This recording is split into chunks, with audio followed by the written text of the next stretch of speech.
Om Vakratunda Mahakaya Suryakotisamabprabha Nirvignam Kuru Me Deva Sarvakaryeshu Sarvada Saraswati Namastubhyam Varade Kamarupini Vidyarambham Karishyami Siddhir Bhavatu Me Sada Gurur Brahma Gurur Vishnu Gururdevo Maheshwaraha Guru Sakshat Param Brahma Tasmai Shri Gurave Namaha Om Sahana Vavatu Sahano Bhunaktu Sahaviryam Karavavahai Tejasvinavadhitamastu ma vidvishavahai Om Shanta Shanta Shanti. The last class we saw the Dvadasha Darshanani, the names. Now you know what is Astika, what is Nastika. Is it clear? Astika Darshanam, Yes, Darshanani, Nastika Darshanani. Yes, So acceptors Nastika of Veda and non-acceptors of Veda. Nastika Darshanani, that Buddhism, I said, it is Tripitakam. Pitakam, it is. I just was checking. Pitakam. Tripitakam, three basket. It means three, this based on main three important texts of Buddha. Based on that, only the four divisions came: Sautrantika, Vaibhashika, Yogacara, Madhyamika, iti. Anyway, those are Nastika Darshanam. We are interested or going to deal with Astika Darshanani. Astika Darshanani, Astika, we know, it acceptors of Veda. What is Veda? Veda is a Pramanam. What is Pramanam? That is a connection. Now we are going to discuss what Pramanam is. Okay. Right? Understand? So this Yes, is the connection. You should know the connection. We are not talking about things disconnectedly. Everything has got connection. That is how the subject has to be developed. So now, what Pramanam? Pramanam, that is going to be the topic now. Now, we will introduce Pramanam, what it means slowly. Now, have you heard three types of Shakti which a human being enjoys? Three types: Kriya Shakti, Ichcha Shakti, Jnana Shakti, right? Yes, Ji. What is Kriya Shakti? Shakti, the power to accomplish a thing by doing Kriya, by doing an action. So human beings are endowed with Kriya Shakti.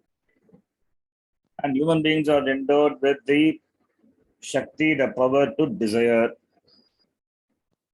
Only human beings can desire. A cow cannot desire. Animals cannot wish to have any desires. It cannot. Why? Because they are programmed. Whereas human beings can desire anything. So human beings are the only beings enjoying the privilege of desiring. Okay, that is the second Shakti. The third one is Jnana Shakti. That is the Shakti or the power to know, to understand things. Now, these three Shaktis, we have to put it in an order. Which Shakti will come first, you think? Just guess. Ichcha Shakti. Ichcha Shakti comes first. Then next, after that? Kriya Shakti. After that?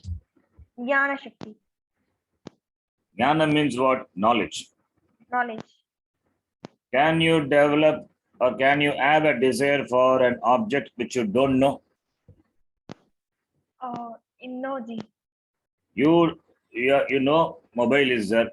You know the object called mobile and iPhone, the latest model. The knowledge of that object is there, therefore you can have a desire for it. So which Shakti comes first then? Jnana Shakti. Jnanam is first. Jnanam precedes Icha. Without Jnanam, without knowledge, what will you desire? The object of desire must be known to you for desiring, right? To have a Yes. desire, that must be known to you. You cannot have a desire for an unknown object. So, therefore, Jnana Shakti first, followed by Kriya Shakti. Once you have the knowledge of an object, and therefore you have a desire. You develop a desire for that object, Icha Shakti. So, Jnana Shakti, Icha Shakti, followed by what? Kriya Shakti. Kriya Shakti is you make effort to gain the object, what you desire, What and that desire. you know it. So knowledge first, then comes a desire, then comes action, right? Yes, Ji. So what is the first thing then? Knowledge. Jnana Shakti. So Jnanam is the basis for any human endeavor, any human activity, right? Yes, Ji. Without Jnanam of an object, neither you can have desire, nor you can work for it. Not possible. So Jnanam is important. Jnanam is first, Pradhanam. And now this Jnanam, the knowledge, how do you gain? The knowledge can be gained by what? How do you gain knowledge? Through learning. How do you learn? Knowledge of an object. Now, you know the object called the latest model mobile, right? How do you know it? You see the ad, right? The television. Yes. So you operate your eyes, you hear, and you see your friend is having. Therefore, you come to know there is a latest model.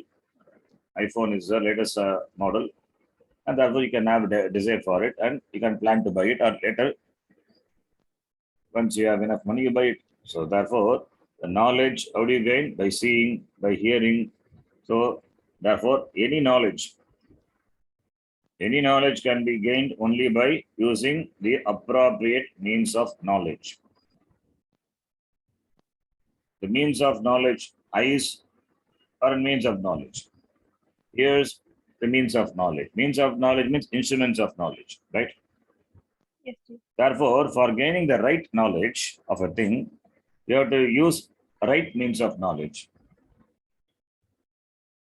Why we have to use? Then only the knowledge can be validated. Then only the knowledge can be validated. Using the appropriate means of knowledge, you gain correct knowledge. If you don't use the appropriate means of knowledge, then how will you validate knowledge? I tell you how it is. I give example.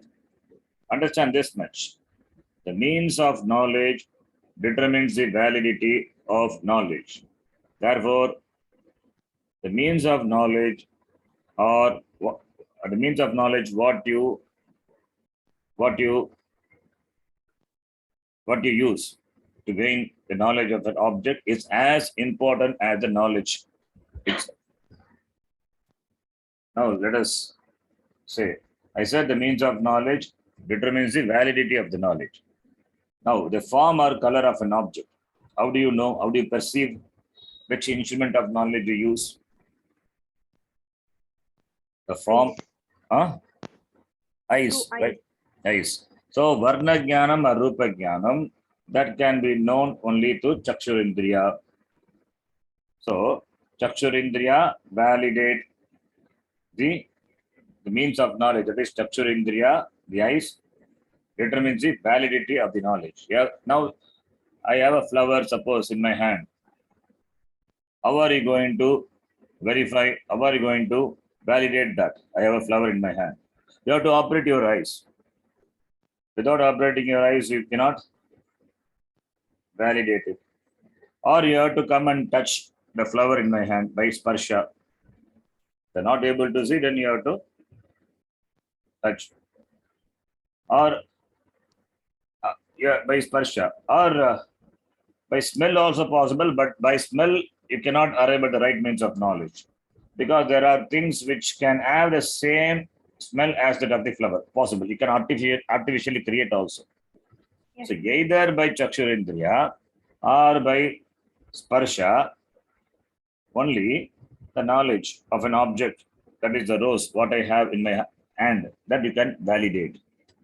Now you understand how the means of knowledge important to determine the validity of the knowledge. Yes, Ji. So the form or the color of an object can be perceived only by eyes. The sound, that is Shabda, can be perceived only by ears. Shabda Jnanam only by Shrotrendriya. The perception of sound by eyes or the perception of form by ears, not possible. Can you perceive sound? Can you hear sound with your eyes? For a change, can you use your eyes to know the sound? You cannot. You cannot use your ears to know the form. You cannot use your nose to see, to know whether it is, the surface is hard or soft. You cannot know. Therefore, for Varna Jnanam, you have to use eyes. For Shabda Jnanam, you have to use ears. That is what it is. For Gandha Jnanam, you have to use nose. Therefore, it's very clear. You have to use appropriate means of knowledge, and the knowledge what you gain by appropriate use of knowledge is the valid knowledge. Therefore, the means of knowledge, they are the producer of knowledge, right? They are the, Yes. therefore, Jnana Janakam Pramanam, we say. Means of knowledge means Jnana Pramanam, and they are the producers of knowledge. Therefore, Jnana Janakam Pramanam. So, for the production, for producing knowledge, for knowledge to happen, you need appropriate means of knowledge. And when we say the means of knowledge, when we talk about means of knowledge, you have to talk about the other four factors. What are they? The four factors. The four factors are involved. What are they? They are Pramata, Pramata, Pramanam, Ayam, Prameyam, Pramana. Prama. The four factors involved in gaining any knowledge is Pramanam, Pramata, Prama, Prameyam. Do you see the screen? Yes, Ji. Now, means of knowledge are called Pramanam. Bhagavachanam is Pramanani. Pramanam, Pramane, Pramanani. From the dhatu ma means to measure, to fathom. From that dhatu only all these words are derived. Prakarshena niyate anena iti pramanam. That by which something is known. Prakarshena niyate iti pramanam. That by which something is discreetly known is called pramanam. Pramanam kim drishyate yathartaya miyate jnayate padartah anena iti pramanam. Ji, could you please repeat once again in English, please? That by which something is discreetly known, yathartataya, as it is. The knowledge, the means of knowledge, I said before, the means of knowledge are as important as the knowledge itself, because they determine the validity of knowledge. Therefore, yathartataya, discreetly, that by which something is discreetly, definitely, or as it is known, that by which is called pramanam. Understand? Yes, Ji. So, therefore, pramanam. Then prama means knowledge. Pramanam means of knowledge. Prama is the knowledge. Jnana anukula vyapara janya phalam prama. Phalam jnanam prama. We saw yesterday. Dhatu will have two parts. One is phalam, other one is vyapara. Vyaparam. Therefore, jnananukula, that is for gaining the jnanam, the vyapara, which is conducive for the generation of the result, and the result is jnanam, that is called prama. Understand? Yes, Ji. Therefore, jnanam, the knowledge is called prama. Okay. No, pramatru, rikaranta. Pratama vibhakti will be pramata. So pramata kaha, the one who knows, the knower of the knowledge is called pramata, pramatru, pramata. Pashyati janati iti jnata pramata. Jnanajanaka vyaparasya ashrayah jnata pramata iti. So that vyapara depends on whom? It has got dependency on whom? On the operator, operator of the means of knowledge. Operator, the one who operates is the knower. Who operates the means of knowledge? The knower, the one who wants to know, he operates the means of knowledge. Therefore, the knower of the knowledge is called pramata. What is prameyam? The object of knowledge is called prameyam. Jnananukula vyaparajanya jnanasya vishayaha prameyam. Jnana anukula vyaparajanya jnanasya, the object of knowledge. Jnanasya vishayaha. Vishayaha means object. Object of what? Jnanasya. Jnanam is janyam, born. Born of what? Vyapara, the activity, which is in keeping with the jnana, conducive. Anukula, jnana anukula. That is called prameyam, the object of knowledge. Ete miyate jnayate. Tat prameyam. So therefore, the object of knowledge is called prameyam. Therefore, four things are involved. Pramata, pramanam, prameyam. Now, pramata, pramanena, prameyasya, pramam prapnoti. I told in the last class. Yes, ji. The knower gains a knowledge of the object by the means of knowledge. For the knowledge to be valid, the means of knowledge to be appropriate, then only the knowledge can be valid. Now you understand what it is? The Yes, four ji. factors. What is mean by miyate? Niyate means jnayate. Ma to measure, I said, no? That ma dhatu is atmane paridhatu. Labate, labete, labante. Similarly, niyate, niyate, niyante. Miyante. Okay. Actually, sorry, it is karmani prayaga. Ma is not atmane pari, it is parasmay paridhatu. So, okay. Kshamyataam, okay. So it is here we are talking about me, that which is known. Niyate, jnayate. Iti. So niyate is karmani form of madhatu. Okay. Karmani form of madhatu. Madhatu parasmipati. Ma means to know. Jnane ityartaha. So miyate is karmani form. Yat miyate, that which is known. Miyate is equal to jnayate. That is why jnayate. Miyate, if you don't know, jnayate is given. Niyate is equal to jnayate. We give samana padam to make you understand. Yat niyate, yat jnayate ityartaha. Tat prameyam. Okay. Okay, ji. That which is known. Okay. Now you have to operate the pramanam to know, he says. Now, how do you know the knowledge is valid? Only when the means of knowledge are valid. Only when you operate a valid pramanam, then only knowledge can be valid. Otherwise, it will be a wrong knowledge. Yes, ji. Person telling from a distance, seeing the flower in my hand, that is a flower, real flower. How do you know it's a real flower? It could be a plastic flower also. So it is what I have in my hand is a flower. That is fine. How do you know it's a real flower? Unless you come and touch. Because nowadays there are many plastic flowers are available. It looks as though real. Therefore, how are you going to verify? Now you have to come and take the flower in your hand and touch for yourself. By touching, you know whether it is plastic or real. So, therefore, you have to operate. You have to use the appropriate, valid means of knowledge to confirm, to gain the knowledge of an object. To confirm the knowledge of an object, you have to use valid pramanam. Sparsha is a valid pramanam in this drishtanta, in this example. You have to touch. By darshanam, you can see it is a flower, but that doesn't say that by that you don't know whether it is a real flower or duplicate flower, plastic flower. How do you know? You have to touch. You have to touch or you have to smell by that. Even by touch also, if you are not able to make out, smell must be there. So you have to operate the valid means of knowledge to get a valid knowledge about the object. Therefore, now, what are the conditions that a pramanam should fulfill to be a valid pramanam. There are conditions. First, you know that there are conditions. Then we will see what are the conditions. There are certain conditions a pramanam must fulfill to be a valid pramanam. One by one, we will see. These are the important points.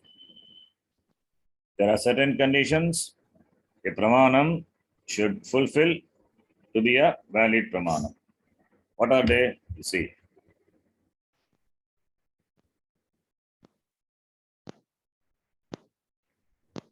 This will come later.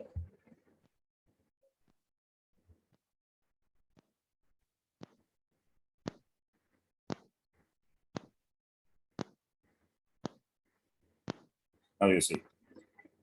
A pramanam should fulfill certain conditions to be valid. Number one, it must have a subject matter of its own.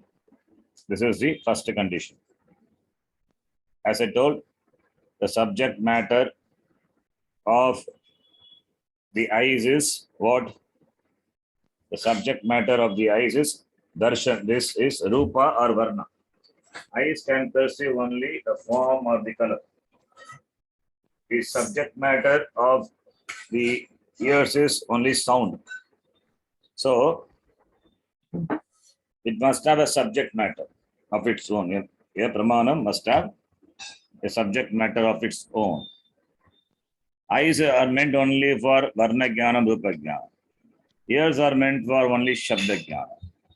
Nose are meant only for ghana jnana. All these are only example I am giving. Like 5 indriyas with what we gain knowledge, we operate every day. That I am giving as an example. Yes. Taste what you will do. For taste, can you use your eyes?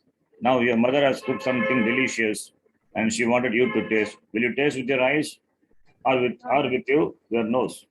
You have to taste with your tongue. You have to use appropriate means of knowledge, tongue only, because the tongue as a means of knowledge, it has a subject matter of its own. Understand? Yes. Now, this is one condition. Second thing is the scope of one pramanam must not be covered by any other means of knowledge. Anadhigatattvam. Why this is important, you see. Now, what my eyes confirm, if my ears contradict, it means, suppose, I'm giving an example. I use my eyes to see a color of an object. Now, if ears also could see and it contradicts that, then what will happen? There will be a fight between the eyes and the ears, right? Which one you will take it as the right or the valid means of knowledge? Eyes says one thing, your ears also say something. Therefore, for a pramanam to be valid, the scope of one pramanam must not be interfered, must not be covered by other means of knowledge. What I see, eyes only can see. What ears hear, ears only can do that. Eyes cannot do. So, ears do not have any scope of modifying the knowledge what the eyes, what we perceive through the eyes, what we gain through the eyes. You understand? Yes. Similarly, the eyes do not have any interference, cannot interfere with regard to the knowledge what is gained through ears. All these are meant for specific means of specific knowledge. Right? Therefore, there is no overlapping. I will operate both the means of knowledge so that the knowledge will be exact. No, there is no such thing. If two means of knowledge we can operate to gain the knowledge of an object, then it's a problem. Then it is not a valid means of knowledge at all. Understand? Yes. Therefore, the scope of, then what will happen? Eyes will report something, ears will report something, then the pramata will get confused. What will I believe? Should I believe my eyes or should I believe my ears? Therefore, Bhagavan had very clearly designed like that. Eyes can see and perceive color and form. Ears can hear only sound. Ears cannot, even by mistake, it cannot detect the form or the color. So the scope of one pramanam must not be covered by the other pramanam. That condition is called anadhigatatvam. Important. Not covered by other means of knowledge. Number one, it must have subject matter of its own. Number two, anadhigatatvam. Number three, what a pramanam says, that is what knowledge a pramanam gives, that cannot be proved or disproved by other means of knowledge. You can put it in other way also. It must not be available for neither approval or disapproval for any other means of knowledge. It is called abhaditatvam. What I mean is, what knowledge eyes give, that is not available for the corroboration of ears or any other means of knowledge. Ears need not come and approve what eyes perceive. What eyes perceive and what knowledge eyes gives by perception. Ears need not approve, nor it cannot disprove. Ears cannot disprove, because it is not within the scope of the ears. The varna, the color, or the rupa, the form, not within the scope of ears. Therefore, ears cannot prove or disprove. Understand? The same way for other means of knowledge, we have to extend this. Therefore, a pramanam must not be available for neither approval nor disapproval. It means it is not dependent on any other means of knowledge. It is independent of its own. If it is dependent, then it cannot be a valid pramanam. This condition is called, yes. The Anadhiga Tattvam and Abadi Tattvam seems similar, Ji. Quite similar. Not similar. There could be a overlapping of the two means of knowledge. That is what is Anadhiga Tattvam. There should not be overlapping. Abadi Tattvam is, there is other knowledge can contradict the knowledge given by a means of knowledge. Abadi Tattvam should not be negated. The knowledge what you gain by operating certain pramanam should not be available for approval or for disapproval also. Different. Okay. Then the fourth condition is, a pramanam must be clear. It should not give you any, an ambiguous meaning, uncertain. It should be very clear. It should be certain and it should be meaningful. It should be rational. It should be sensible. That is the fourth condition. In Sanskritam, arthavatvam bhavati. It must be arthavatvam. And a pramanam must, of course, generate some knowledge. Then only it's called pramanam. It must generate, it must give some knowledge. Therefore, jnana janakatvam. Understand? So, Yes, Ji. Anadhigata, avadita, arthavat, jnana janakam, pramanam. That is what it means. What I said now, anadhigata, avadita, arthavat, jnana janakam, pramanam. These are the condition a pramanam must fulfill to be a valid pramanam. Understand? Yes, Ji. Yes. Now we come back to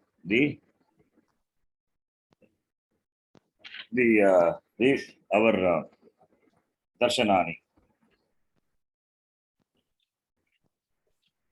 Here, for this Shad Darshanani, not Shad Darshanani, there are 6 pramanams. Okay, we have to talk about 6 pramanams, and then for this Astika Darshanam is Astika Darshanam means what? It is the darshanam, that is the knowledge, which is all the Astika Darshanani. The philosophy, the schools of philosophy that are based on the acceptance of Vedasa Pramana, right? Yes, Ji. Darshanam, which is based on the acceptance of Pramanam, is called Astika Darshanam. This Astika Darshanam, they are, we have seen. What are those Astika Darshanam? Uttara Mimamsa, Purva Mimamsa, Uttara Mimamsa, Yoga, Sankhya, Sankhya. Nyaya, and Vaisheshika. Right? These are the Yes, 6 Astika Darshanam. We saw in the last class, right? The names I have seen. Now, these Astika Darshanam, they accept not all the means of knowledge. Of course, the Veda they accept. Veda they accept as means of knowledge. There is no doubt about that.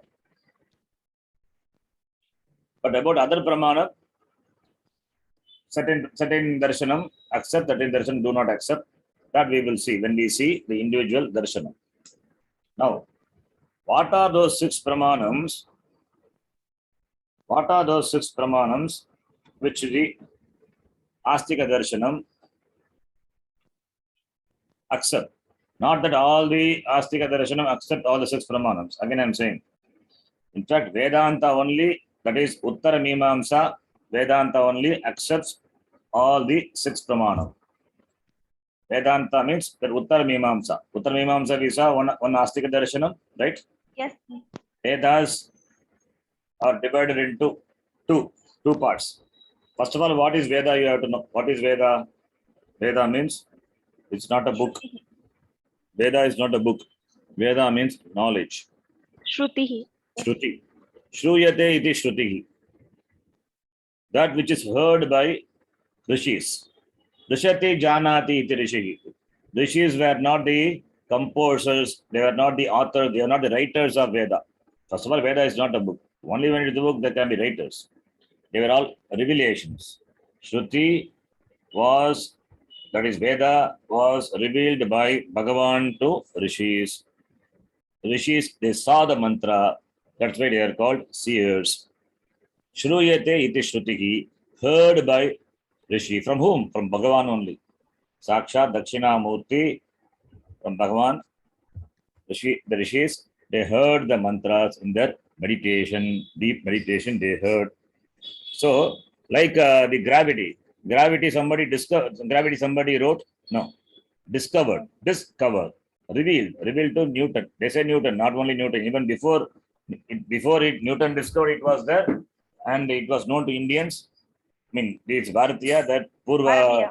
yes, they know all those things before. If we say Newton, it is not that Newton only discovered. Anyway, assuming that Newton discovered gravity. Before the discovery of Newton, gravity was not there. It was there. So you only discovered. Similarly, Vedas are always there. It was revealed to the rishis. Revealed by whom? By Bhagavan. That is why it is heard by rishis. Revealed by Bhagavan, told by Bhagavan, heard by rishis. Therefore, Shruyate iti Shrutihi, that which was heard by rishis, is called Shrutihi. Otherwise, called Vedaha. Vedaha is Vidyante, Nyayante, Labhyante, Yevihi Dharmadi Purushartaha iti Vedaha. That is, by Veda, we can know the 4 Purushartha. What Purushartha? Dharma, Artha, Kama, Moksha. Chaturvida Purushartha. You heard, right? Yes. These are the 4 Purushartha, human goals or human destinations. All the human beings invariably they strive for this 4 Purushartha. Dharma, Artha, Kama, Moksha. In fact, everybody strives for Moksha only. That's a different topic. We will not discuss it here now. So, Purushehi Artyate Prartyate iti Purushartha. So, these Purusharthas are Nyayante Labhyante. By what? From what? Only from Veda. Only from Veda only these Purusharthas can be known. That is why it's called Vedaha. Or we can say another definition of Veda also it is Ishta Prapti Anishta Parihara Yoho Alokikam Upayaha Yaha Grantaha Vedayati Saha Vedaha. So Veda talks about in the Laukika, in the world, Ishta Prapti Anishta Parihara, gaining the desired thing and avoiding the undesired things. And also talk about Alaukika, that is Swarga, etc. So, Yaha Grantaha Vedayati, that which makes you know, or that by which you know, that is called Vedaha. It means Veda is a Pramanam. That is what in the definition it says. So, therefore, Veda is a Pramanam. Veda means what? Veda means it consists of two parts. That also I'll tell you what it is. It's very briefly, because we don't have time. Veda is a voluminous thing. The first part of the Veda is called Karmakanda. And the second part of the Veda is called Jnanakanda, otherwise called Vedanta. Now, there are people who look upon the whole Veda as only one. And those are people are Purva Mimamsa. The Purva Mimamsa Darshanam, they look upon the whole Vedas as one. Their Tatparyam is Veda talks about karma.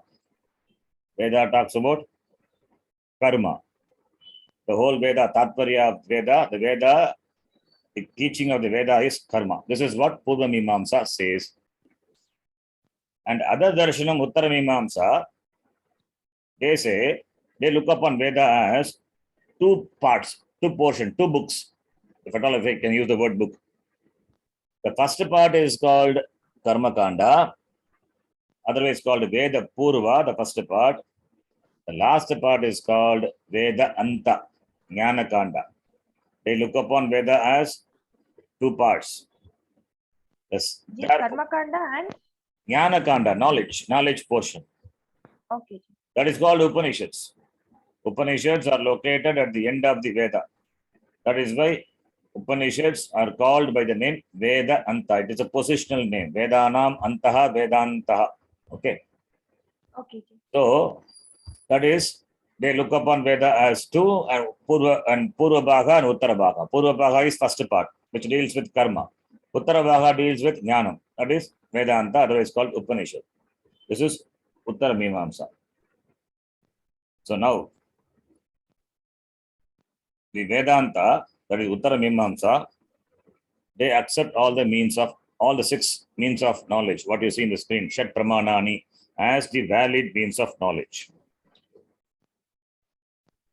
Vedanta accept all the six Pramanam, the means of knowledge, as valid. Whereas other Astika Darshana, they all accept Veda as a Pramanam, no doubt. But with regard to other Pramanam, certain Pramanam they don't accept. Certain Pramanam they accept. That we will see. Okay. So now Vedanta accepts all the Shat Pramanani. That much you know. Vedanta means Uttara Mimamsa. Clear? Yes, Ji. So 6 Pramanams are there. Now we will discuss only Pramanam. When we discuss about individual darshanam, that time we will see what are the Pramanams they accept, what Pramanams they don't accept. Vedanta, you can know. Vedanta accept all the 6 means of knowledge, what you see in the screen. Pratyaksham, Anumanam, Arthapattihi, Upamanam, Anupalabdihi, Shabdaha as valid means of knowledge. Among these 5, the first 5, Pratyaksha, Anumanam, Arthapattihi, Upamanam, Anupalabdihi, the 5 means of knowledge are called Paurusheya Pancha Pramanani. These are called Paurusheya. Why it is called Paurusheya? Because it is available at the disposal of human beings. Pratyaksha means you operate with your Indriyas. Pratyaksha Pramanam. It is with you, you can operate. Similarly, Anumanam, we will discuss about Anumanam. Arthapati, inference. Upamanam, Anupalabdhi, these 5 Pramanams. In fact, you operate all these 5 Pramanams in the world. When you do Vyavahara, activity in the world, you operate this by, without operating this Pramanam, you cannot gain any knowledge. And you operate, human beings operate, therefore it is called Paurusheya Pramanam. Though we handle these means of knowledge in our day-to-day life, we don't analyze and understand what it is. So we should know, we must understand the nature of it so that what you get, so that you can refrain from applying wrong means of knowledge to understand the nature of an object. So when you know, you will not apply wrong means of knowledge.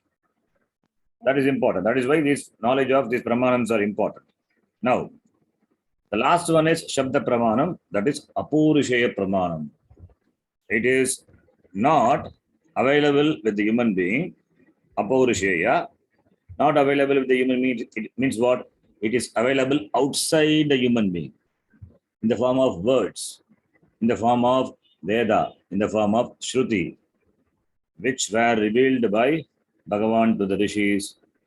So, in the form of words, Shabda, it is there. That is Veda. So, Shabda Pramana means Veda Pramanam. Veda is nothing but Shabda Rashi. Remember, Akshara Samamnayam, we say. Mageshwara Sutra. Samamnayam means Akshara Samamnayam. Samamnayam, Amnaya means Veda. The collection of the words. That is Shabda is called Veda Pramanam. So, Shabda Pramana means Veda Pramanam. Shruti Pramanam. So now that about that we will talk about later. Now let us understand the first six pramanam, Pratyaksha, Anumana. About Pratyaksha already through examples I already made you understood. I hope. Pratyaksha means knowledge of perception. Knowledge of perception. That is direct and immediate perception. Direct and immediate knowledge of an object. It could be an external object or it could be an object in your mind, whatever it may be, that you gain immediately by operating your sense organs. Sense organs. So what is, so it is, see, without operating sense organs, and one more thing important you have to know, all the other pramanams, right? All the other pramanams, they are, basically they are for you, it means you as a human being. Only when you operate the sense organs, you can gain any knowledge, right?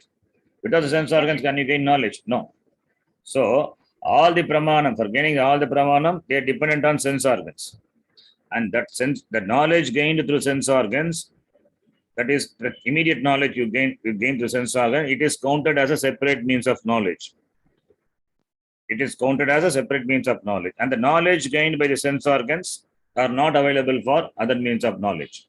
That is why it is also counted as a separate means of knowledge. So don't get confused that we said Anadhikatattvam, Abhaditvam, is it not overlapping? It is no, it is not. These are called Pratyaksha is called Pratyaksha Pramanam is called Moola Pramanam.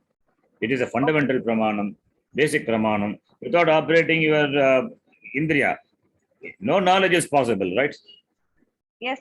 So operating this, your Indriya only, you can gain knowledge of any object. And in fact, any pramanam becomes valid only when you operate this Indriya, sense organs.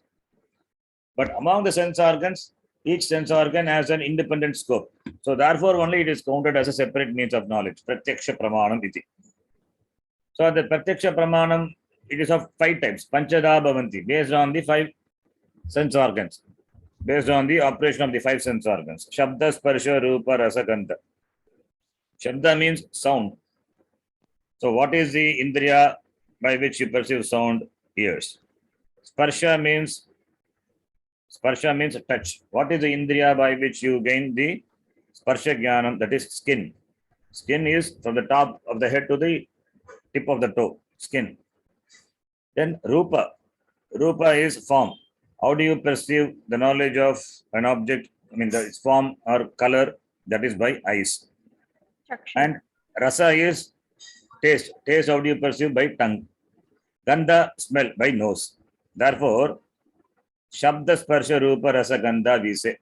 That is Chakshurindriya, then this Togindriya, Tok means skin, then Shrotrendriya, Granendriya, then Jikhva, Rasanendriya, 5 Indriyas.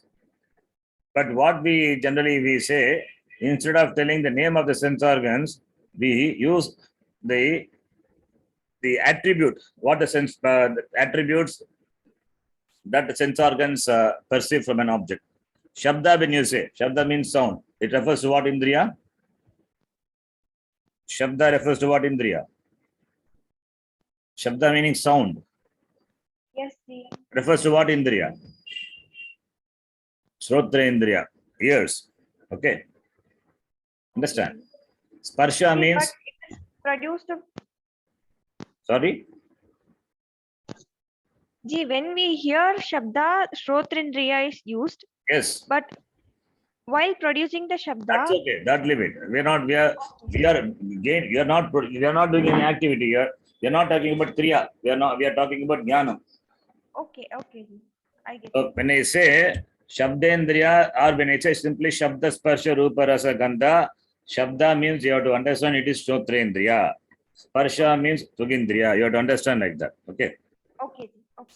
So I will say simply Shabda Sparsha Rupa Rasa Gandha Pratyaksha Pramanani.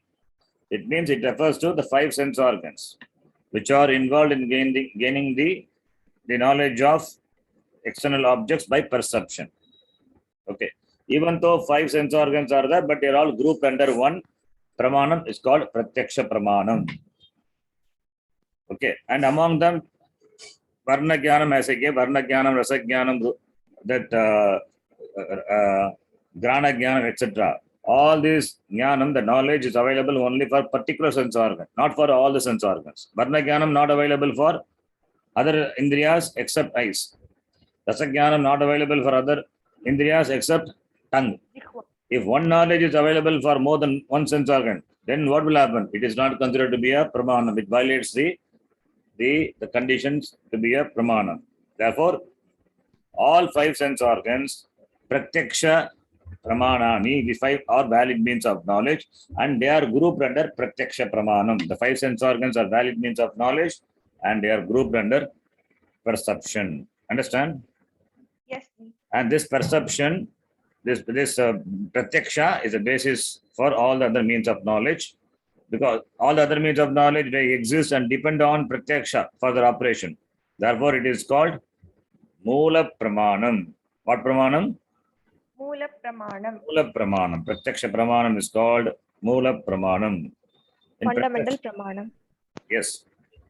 So, therefore, the Pratyaksha Pramanam, you don't have to do any reasoning. Pratyaksha is, it is immediate and direct. It is immediately available, right? Suppose I see the full moon in the sky. Therefore, I conclude today is a Purnami, right? Purnami, I hear yes. the music played loudly. Then I can infer that the neighbor is having a party. Even though I don't see a party, but I hear the sound, right? Yes. Therefore, sound is a pramanam or not? Sound is the ears are the pramanam or not? Ears hear the sound. I don't see the party, but party is going on because I hear the sound. Similarly, I don't see the what my mother cooks, but I smell some flavor. Therefore, I from the smell I conclude my mother cooks, even though I don't have to go literally and put my nose and smell. But sitting in my room, I can smell because the smell comes from the kitchen, right? So I can infer, not infer. That is, you can say infer. So I can know that my mother cooks something nice dish. Similarly, when you taste coffee, it doesn't taste sweet. Therefore, what you say, there is no sugar in the coffee, right? There is no sugar in the coffee. So the taste gives you the knowledge that there is no sugar or there is no more sugar, anything, whatever it may be. If I lift a vessel containing water, I lift a vessel without knowing that it is hot.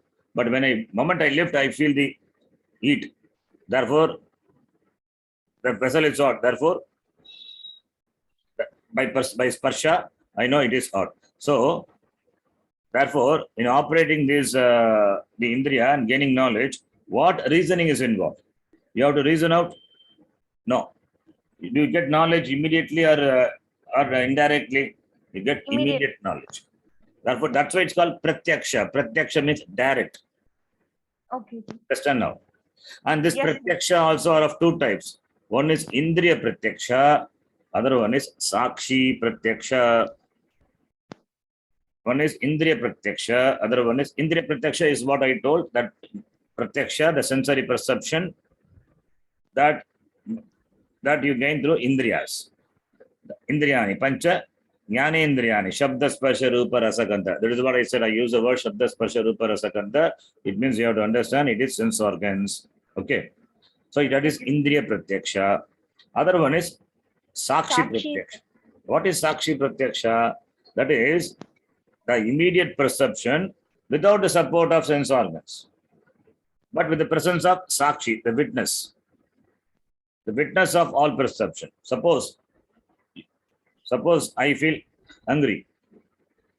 How do I feel? How do I perceive hungry? Does my eye perceive hungry? My indriyas perceive hungry? Eyes, ears, nose? No. Who knows that I am hungry? I know, right? Yes, ji. I, the Sakshi, the witness, know I am hungry. I, the Sakshi, knows that I am angry. I, the Sakshi, know I am in pain. I have pain. I, the Sakshi, know I have pleasure. I enjoy.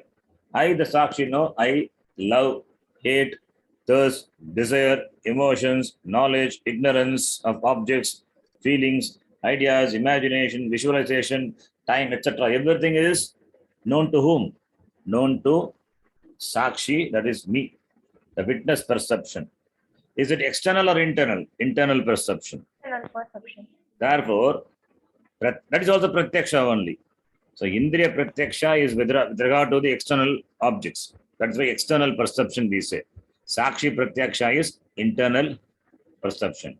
But without Sakshi, no perception is possible. Without you, is any perception possible? No, ji. Without you, you are the pramata. Without you, no knowledge is possible. So, this is about pratyaksham. Now you understand what pratyaksham is? Yes, ji. Is it clear? Yes, ji, it is. Very good. I thought I will be able to complete, but not possible. I'm not able to complete.